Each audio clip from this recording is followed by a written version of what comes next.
ঈদ উল ফিতরের 2 রাকাত নামাজ আদায় করে যাবতীয় আমলকে তুমি কবুল করে নাও।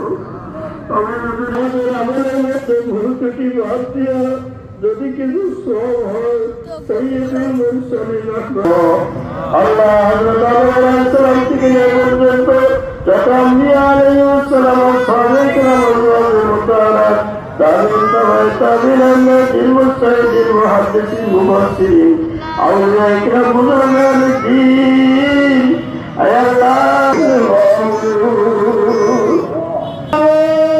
কোন কারণে যদি কষ্ট হয়ে থাকে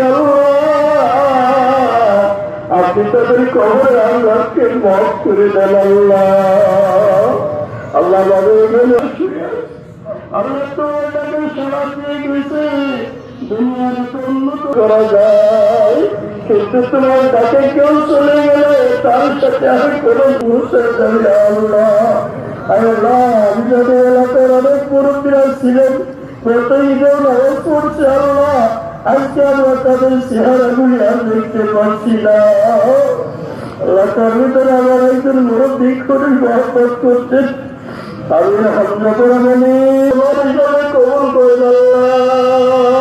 আল্লাহ আমরা যারা বেঁচে আছি আল্লাহ আমাদের অনেক কৃষক ভাই অনেক শ্রমিক ভাই তাদের আর্থিক সংকট আছে আল্লাহ, অনেক মানুষের হাসপাতালে কথা আল্লাহ, অনেকের ছেলে মেয়ের বিবাহ হচ্ছে না আল্লাহ। এলাকায় অনেক বড় বড় অফিসার তুমি দিয়েছো, অনেক শিক্ষাবিদ দিয়েছো আল্লাহ, তাদেরকে যে আমাদের এলাকায় তুমি সাজিয়েছ আল্লাহ।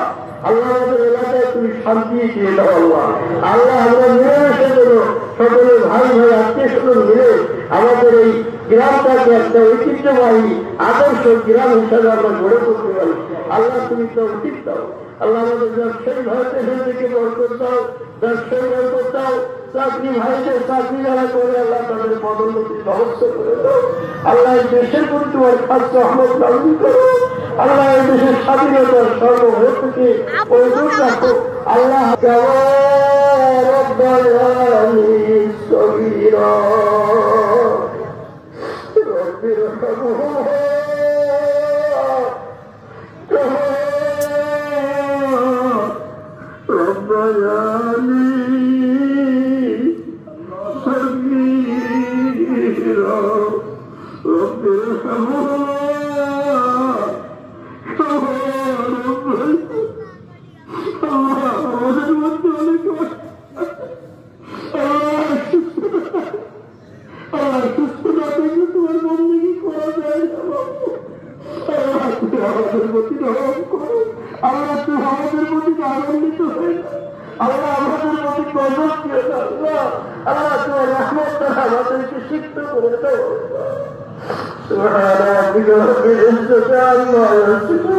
والسلام على المرسلين والحمد لله رب العالمين لا إله إلا الله محمد رسول الله.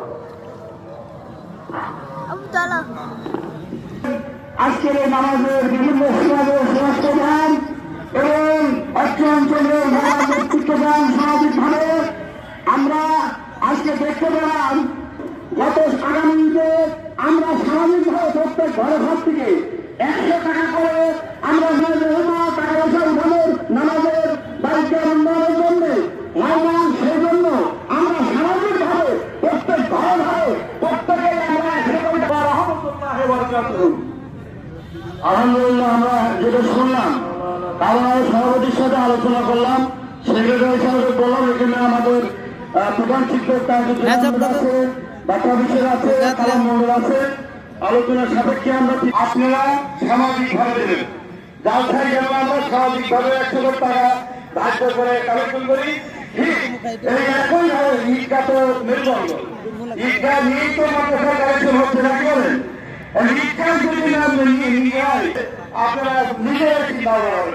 তোমার প্রধানদেরকে আমার সেক্রেটারি সাহেব বললেন, সভাপতি সাহেব নির্দেশ করবেন, আমি আমাদের বললাম যে আগামী ঈদ আসা আছে সমাজ প্রধানরা প্রত্যেক বাড়িতে গিয়ে এবং যারা এখানে প্রত্যেক পরিবারের কাছে আসছেন সবাই ঈদগার জন্য 100 করে টাকা কালেকশন দিবেন।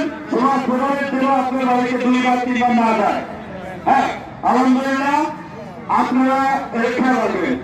আর ঈদের নামাজের পরে খুতবা হয়, এই খুতবার সময় এলাকার মুসলমানরা আপনারা কেউ উঠে চলে যাবেন না, এটা একটা অংশ। আপনারা এটা শোনাও আছি, বলা সুন্দর করেও আছি, এই জন্য সবাই বলবেন।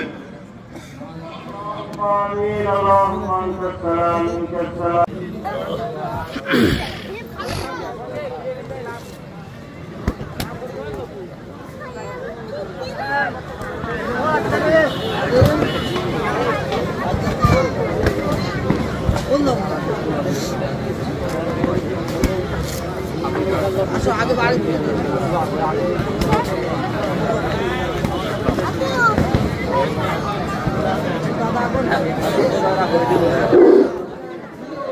আসসালামু আলাইকুম ওয়া রাহমাতুল্লাহ। আমাদের ঐতিহ্যবাহী নিয়ামতুল্লাহপুর বাইতুল সালাম 115 টাকা। আমি আমাদের মাদ্রাসা পক্ষ থেকে আপনাদের সকলকে ধন্যবাদ জানাই আজকে দানের জন্য। আমি আবারও ঘোষণা করছি, আজকে ঈদগাহ ময়দানে কালেকশন হয়েছে 42,315 টাকা এবং আমাদের মাদ্রাসায় বর্তমান ক্যাশ কত আছে আমি আপনাদের জানিয়ে দিচ্ছি। আমাদের বাইতুল সালাম হাফেজা মাদ্রাসা নিয়ামতুল্লাহপুর সাধারণ ক্যাশ 6,85,967 টাকা এবং গুণামাতে আছেন 4,68,528 টাকা। সর্বমোট 12,54,995 টাকা বর্তমানে আমাদের মাদ্রাসা ক্যাশ আছে। আমি আরেকবার ঘোষণা করছি, আমাদের নিয়ামতুল্লাহপুর বাইতুল সালাম